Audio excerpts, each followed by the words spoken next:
여러분 모두 다 집에서 각종 가전제품들을 사용하실 텐데 노트북의 전기는 어디서 왔을까요? 제가 이런 질문을 한다면 여러분은 어떻게 답을 하시겠어요? 제가 이 질문을 초등학교 2학년이었나? 학생한테 한 적이 있어요. 얘야, 노트북의 전기는 어디서 왔게? 그랬더니 놀랍게도 이 학생이 정말 눈 하나 깜짝이지 않고 저를 쳐다보면서 바로 답을 하더라고요. 즉각 답을 했어요. 벽에서 왔어요. 아, 얘 천재구나. 벽에서 왔죠. 여러분이 가만히 보시면 지금 여기도 마찬가지지만 전자 제품들의 코드를 잘 따라가 보면 대부분 다 벽에 꽂혀 있잖아요. 네, 전기는 벽에서 왔습니다. 이런 똑똑한 아이를 보고 그냥 지나갈 수는 없으니까 제가 좀 더 괴롭히죠. 그래? 그럼 벽 안에 뭐가 있을까? 벽 안에 뭐 요정이 있나? 벽 안에 발전기가 있나? 그럼 애가 깜짝 놀래요. 그러니까 더 이상 생각해 보지 않은 거죠. 그러니까 벽에서 왔다는 것만 알지. 자, 이 아이가 정말 대성할 아이라면은 이 순간 벽을 부셔봐야 됩니다. 네, 사실은 지금 웃으셨지만 이걸 정말 자기 두 손으로 부셔서 확인해야겠다는 마음이 드는 아이들이 훌륭한 과학자가 된 기본 자질이 있는 아이들이에요. 그러니까 설사 이럴 때 벽을 부시더라도 이 아이를 너무 혼내지 마시고요. 잘 타일러서 다음번엔 부시지 않지만 일단은 이건 잘했다 말씀해 주셔야 돼요. 자, 벽을 부셔 보면 별거 없어요. 벽을 부시면 전선이 계속 이렇게 이어지는 걸 볼 수가 있죠. 벽을 계속 부시면서 따라가면 될 텐데 이제 엄마의 얼굴이 떠오르겠죠. 이거 안 되죠. 이제 벽 부시기를 그만두고 이제 이 전선이 어디로 갈까 생각을 해보면 전선은 집 밖으로 나갑니다. 우리 모두 알고 있지만 집 앞에 변압기라는 것이 있고요, 전봇대가 있고 그쪽으로 전선이 연결이 되어 있죠. 아, 우리 집의 전기는, 노트북의 전기는 저 변압기에서 왔구나. 근데 어라라, 여기서 끝나는 게 아니잖아요. 변압기에 보면 또 전선이 계속 연결돼 있어요. 여기서 정말 훌륭한 과학자가 될 아이라면 저 전선은 어디로 가는 걸까? 이제 이런 질문을 하게 돼요. 하지만 이 전선을 따라갔다가는 이제 가출이 됩니다. 상당히 멀리 가야지만 끝나거든요. 전선을 끝까지 따라가 보면 대부분 여기서 끝나는데 이게 이제 산 넘고 물 건너 가야 돼요. 그렇죠? 송전선을 따라서 산을 막 넘고 한참을 가야 돼요. 가면은 발전소라는 곳에 가서 끝납니다. 발전소에는 여러 가지 형태가 있지만 여러분이 보시는 이 사진의 발전소는 화력 발전소입니다. 미세먼지의 주범 중에 하나지요. 그래서 일부러 이렇게 좀 음울한 그 사진을 골랐는데, 자, 발전소에서는 어떻게 전기를 만들까요? 뭔가 아주 신비로운 일이 벌어질 거라고 생각하실 수가 있겠지만 그렇지 않아요. 발전소에서 일어나는 일은 놀랍게도 아주 단순한 전자기 유도 현상이라는 그런 간단한 일이 벌어지고 있어요. 자, 이 장치는 패러데이라는 사람이 처음 알아낸 전자기 유도 현상을 발견할 때 썼던 장치입니다. 손으로 그린 그림이잖아요. 상당히 복잡한 그림 같지만 제가 이 그림에서 벌어지는 일을 아주 간단히 정리할 수가 있어요. 여러분에게는 첫 번째 자석이 필요합니다. 두 번째로 전기가 흐를 전선이 필요합니다. 이게 다예요. 예를 들어 여기 자석이 있다고 해볼게요. 다음에 저한테 여기 전선이 있습니다. 이렇게 제가 이 전선을 가지고 자석 근처에서 이렇게 흔들어주면 이렇게 막 거리를 바꾸면 되는데, 흔들어주면 전기가 만들어져요. 또는 전선이 멈춰 있을 때 이번엔 자석으로 이렇게 흔들어줘도 전기가 만들어져요. 이게 전부 다입니다. 어려운 말로 하면 자기장에 시간 변화가 있으면 전기가 만들어집니다. 그것이 유명한 전자기 유도 현상이죠. 현재 인류가 전기를 만들어내는 방법입니다. 자, 실제 발전소에는 무엇이 있냐 하면은 터빈이라는 것이 있어요. 터빈이 있어서 터빈이 돌아가면 전기가 만들어지는데, 이렇게 이해하시면 돼요. 자석이 무겁거든요. 자석이 무겁기 때문에 실제 상황에서는 자석이 정지해 있어요. 자석이 이따만하고요. 이렇게 여기저기 자석이 이렇게 정지해 있고 그 안에 전선을 감아놓은 뭉치가 들어 있어요. 그래서 이 전선을 감은 뭉치가 돌아가면 전기가 만들어집니다. 그래서 이 뭉치를 돌리기 위해서 여기에 축을 달아서 터빈에 연결을 해놓고 무언가 터빈을 돌리기만 하면 전기가 만들어지는 거죠. 그래서 지금 이 화면에 보시는 것이 아주 전형적인 터빈의 모습이에요. 이것을 가지고 이걸 돌리면 되는데, 자, 화력 발전이라는 것은 이것을 어떻게 돌리냐면은 석탄으로 물을 끓여요. 물을 끓이면 거기서 증기가 나오잖아요. 여러분 라면 끓일 때 뚜껑을 덮어놓으면 뚜껑이 흔들리죠. 그 힘입니다.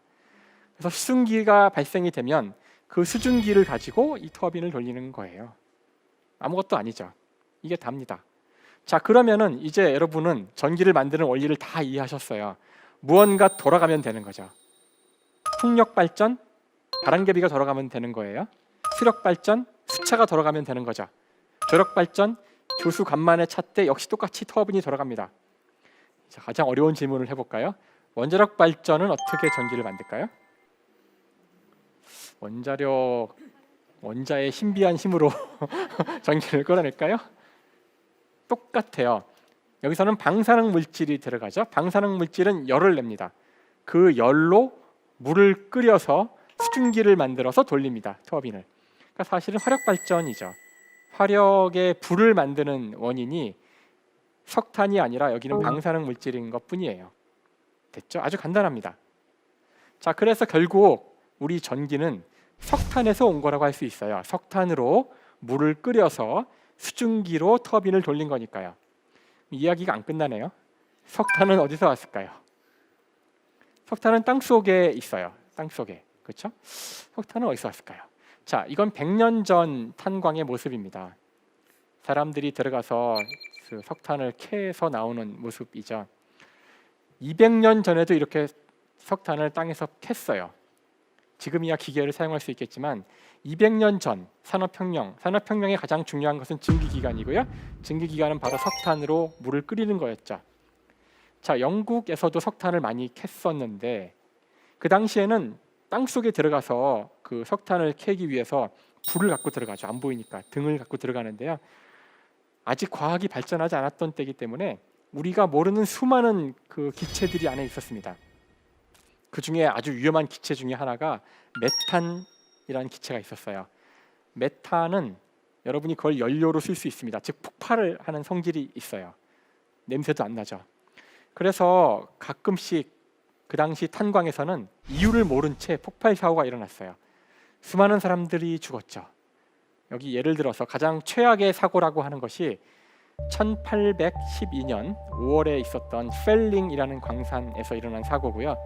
제가 보여드리는 이 화면의 이 표는 그때 죽은 사망자의 이름과 죽은 사람의 나이를 보여줍니다. 대부분 10대의 청년들이 죽었습니다.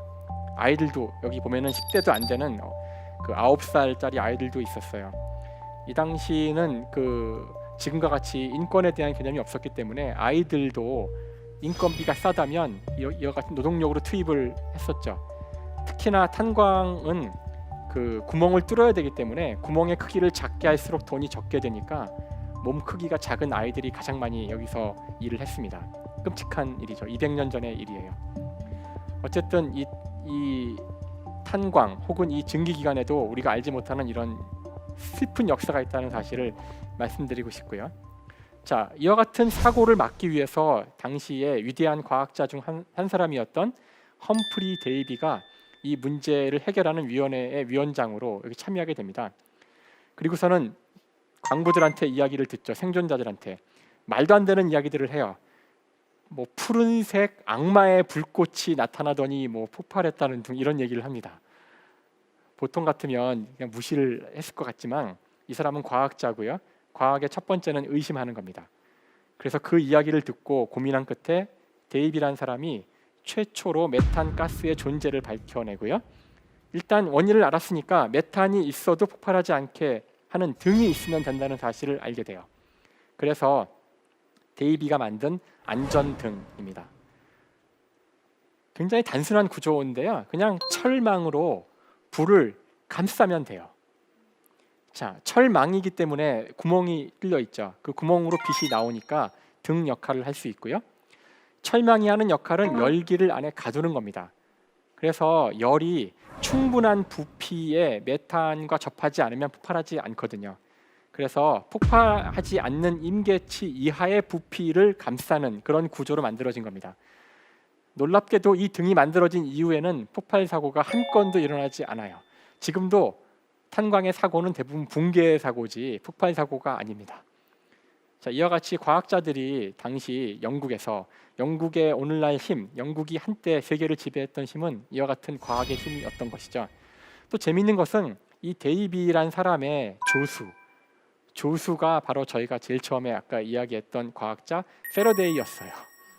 패러데이가 이 데이비의 조수로 들어가서 수많은 실험을 하다가 오늘날 전기 문명의 핵심인 전자기 유도 현상을 발견하게 됩니다. 석탄, 결국 전기는 석탄에서 온 거예요. 석탄은 땅 속에 있습니다. 왜 석탄이 땅 속에 있을까요? 이런 질문 해보신 적 있으신가요?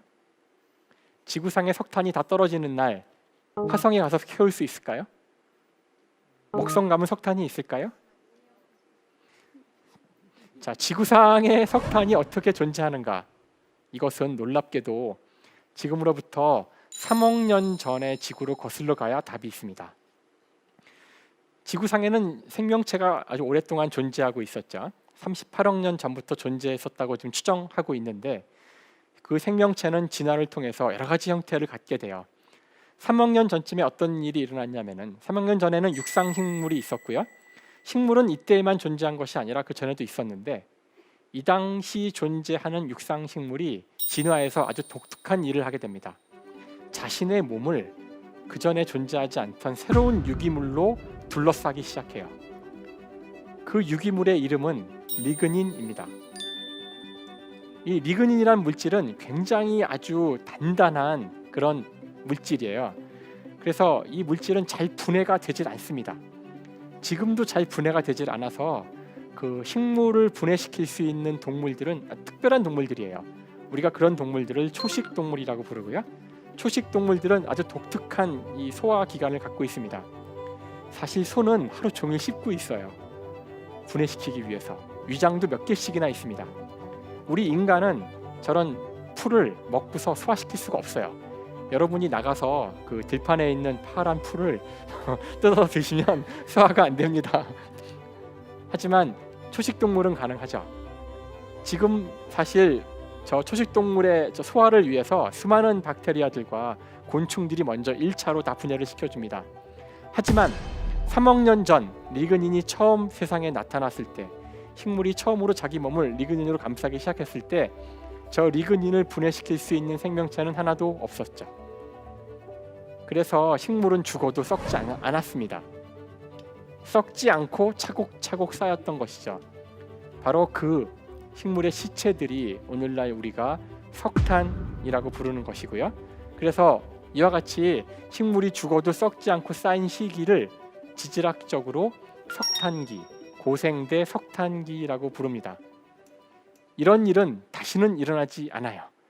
이제는 이미 식물이 죽으면 다 분해가 됩니다. 왜냐하면은 이 자연계에서 공짜 먹이가 있는데 그 먹이를 놔두는 일은 벌어지지 않아요.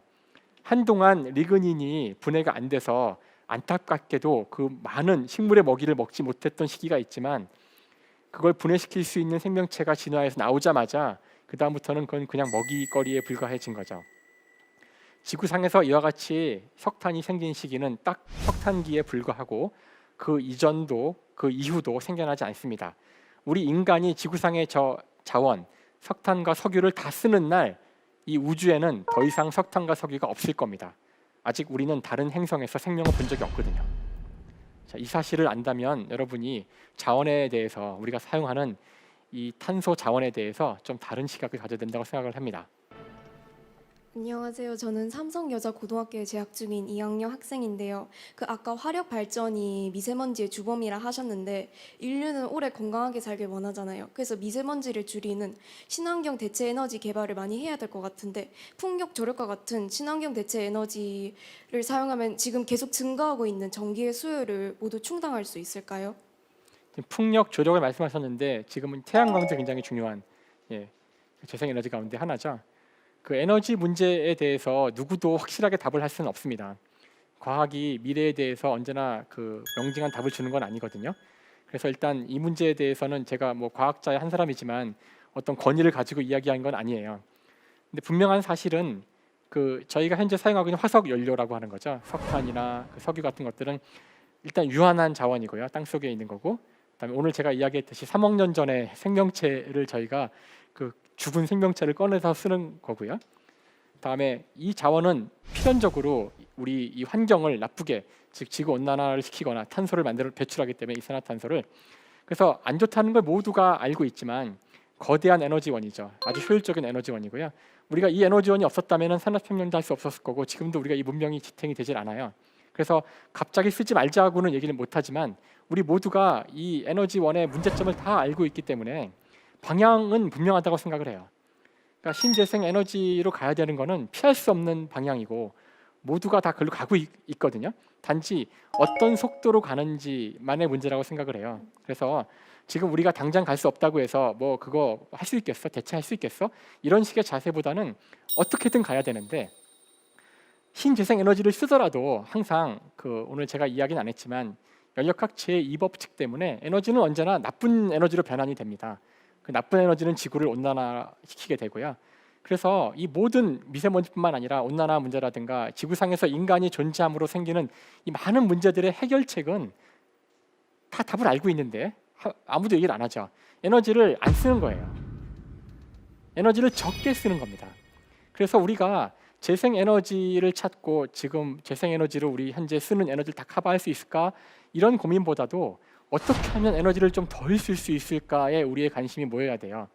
만약에 지금 우리가 어떤 특단의 재생에너지를 만들어서 전기가 지금보다 값이 뭐 더 싸지고 다음에 화석발전소를 또 안 쓸 수 있게 됐다 그러면은 사람들이 야 만세 이제 에어컨을 2개 더 틀자 이럴 수도 있잖아요. 그러니까 문제는 사실 사람들이 더 편리해지기를 원하는 그런 마음을 버리지 않고 에너지를 더 쓰거나 해서 더 좋아지자 이런 마음을 계속 먹는다면 우리가 그 욕심을 새로운 에너지원 개발로는 절대로 만족시키지 못할 거예요. 인간의 욕심은 끝이 없잖아요.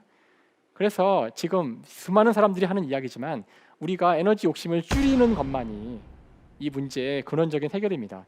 그래서 새로운 에너지 개발과 동시에 우리가 해야 될 것은 어떻게 하면 에너지를 좀 덜 쓸 수 있을까? 어떻게 하면 쓰레기를 좀 덜 버릴 수 있을까? 그래서 이 생각과 이것에 대한 우리의 동의가 먼저 선행이 된 이후에 에너지 개발이 이어져야지만 더 큰 비극이 없을 겁니다. 그래서 저는 언제나 이런 질문을 받으면은 꼭 좀 뒤집어서 하는 이야기 같아서 기분 나쁠 수도 있겠지만 사람들이 에너지를 아껴 쓰자. 아껴야 됩니다. 지금 우리 너무 많이 쓰고 있어요. 에너지를 더 아껴 써야 돼요. 그다음에 더 아껴 쓰도록 우리 정부와 기업에도 더 많은 압력을 가해야 됩니다. 그 노력과 함께 새로운 에너지 개발이 병행될 때만이 정말 의미 있는 에너지 문제 해결이 될 수 있다고 생각합니다.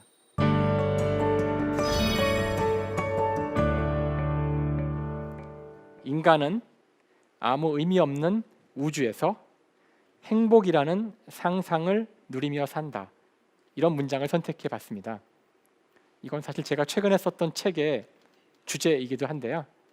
즉 자연과학이 바라본 이 우주의 모습은 굉장히 인간과는 달라서 되게 낯설게 느껴지죠. 그게 많은 분들이 과학을 싫어하는 이유기도 해요. 빅뱅이라든가 뭐 F는 MA라든가 어려운 수학이라든가 진짜 이 우주에는 우리가 보기에는 인간이 만들어낸 의미는 없는 것처럼 느껴집니다. 인간적이지도 않아요. 하지만 그게 사실 진정한 우주의 모습이라는 거죠. 그와 동시에 우리 인간이 만들어낸 행복이라든가 이런 수많은 것들, 이런 것들은 우주에 존재하지도 않고 자연과학자 눈에는 허망해 보이는 거지만 우리 인간에게는 굉장히 소중한 것이고 이것을 갖고 있다는 것이 인간이라는 것이죠. 그래서 우리 인간은 놀랍게도 아무 의미가 없는 이 우주를 행복이라는 상상을 누리면서 산다는 것, 이와 같이 모순되는 것들을 다 가지고 있는 것이 우리 호모사피엔스라는 종, 인간이라는 종의 특징이고 이것을 이상하게 생각할 것이 아니라 이것을 받아들이는 것이 인간으로 살아가는데 중요하다는 사실을 말씀드리고 싶어요. 그래서 여기서 자연스럽게 과학과 인문학, 인간과 우주의 어떤 연결, 이것의 통합과 융합을 다 같이 이야기했다고 생각합니다. 자, 지금까지 대한민국 최고의 강연 최강 1교시 김상욱이었습니다. 감사합니다.